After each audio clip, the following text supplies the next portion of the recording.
Hello Libra, Sun, Moon, Rising, and Venus signs. Kamusta kayo? Sana po'y nasa mabuti kayong kalagayan. Welcome back po sa Star Tarot. At kung bago kayo rito, welcome din po kayo. Please subscribe, like, share my videos, and leave me a comment kung nakaresonate po kayo. Thank you. So, tignan natin kung anong ganap ni Libra. First card, we have ship. Ayan. So, baka magta-travel kayo.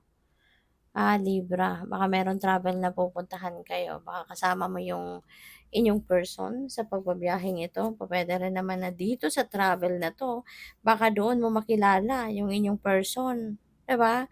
So, possible din 'yan. Puwede rin ang iba sa inyo rito, baka ano, baka yung relationship mo with your person is going to be like very, very passionate sa ngayon. 'No, pupuwedeng minsan nag-aaway kayo, minsan, 'pag nagkabati kayo talagang sobrang lakas ng pagpapakita ng romance and passion ninyo for each other 'no, parang may gano'ng ganap dito ang iba sa inyo, 'yun ang napi-pick up ko diyan. And, maaari ano na baka galing sa pag-aaway ang iba sa inyo, baka merong galing tampuhan, merong konting pag-aaway, kaya ngayon parang since magkakaayos na kayo, magkakausap na, ano yun, magre-reconcile na kayo, kaya po puwedeng ito magpapaka-sweet na uli yung tao, yung person mo at maaaring ayain ka makipag-date, 'di ba? Babawi kayo, sa isa't isa. Dahil nagkagalit nga, nag-aaway, nagbangayan, kaya ngayon you will be super sweet naman for sa bawat isa, 'di ba? May mga gano'n, yung may mga gano'ng pagbawi.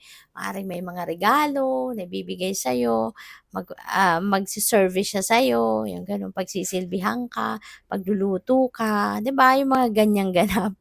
At, for those of you naman 'no, if you are single, maganda rin kasi baka meron din dito mga manliligaw sa'yo.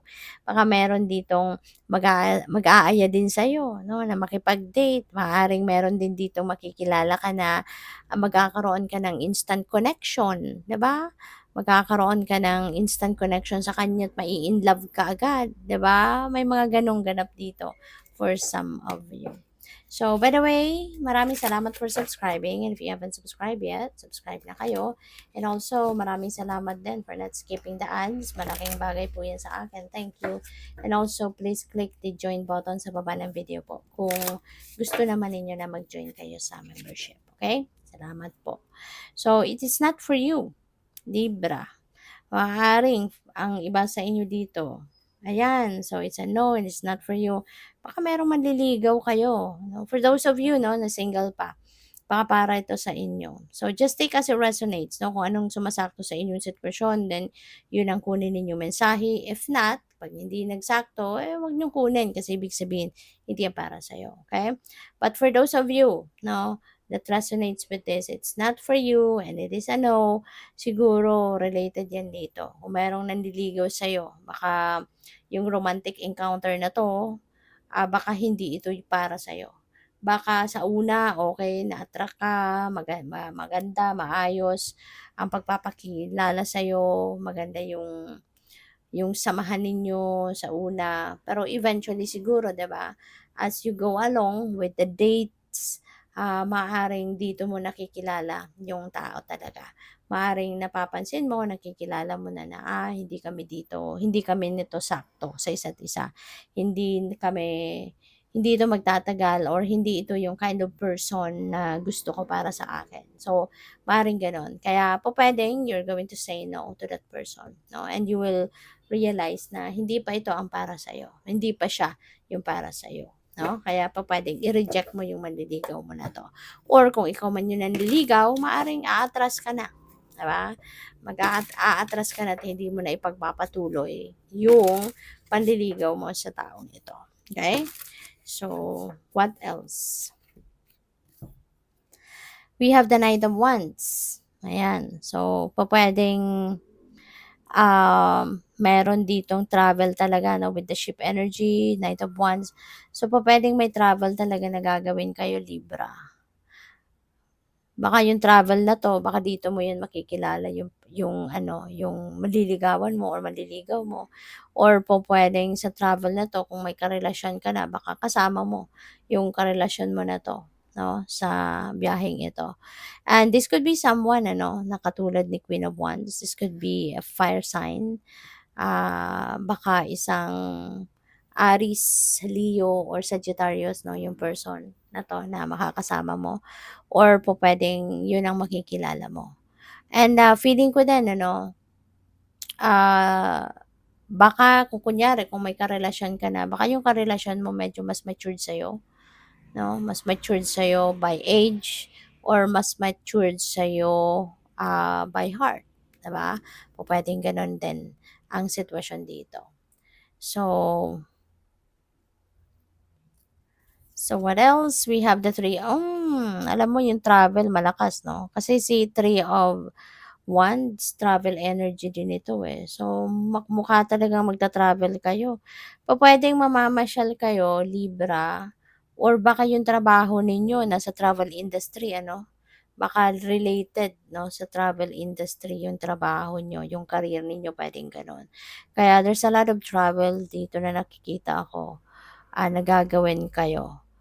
And, also, baka meron kayong ano, yung meron kayong pinagbabalakang ligawan, puwedeng ganyan, yun ang napi-pick up ko diyan. Or, you know what, baka yung travel na 'to pupuwede rin na meron kayong invitation, baka meron kayong kaibigan, dating katrabaho or pupuwedeng kamag-anak na baka magpapakasal and this could be a destination wedding, 'no, maaaring destination wedding ito kaya kailangan pang mag-travel kayo. Kailangan pa ninyong pumunta sa ibang lugar. So, maaaring you will be invited 'no, to that wedding.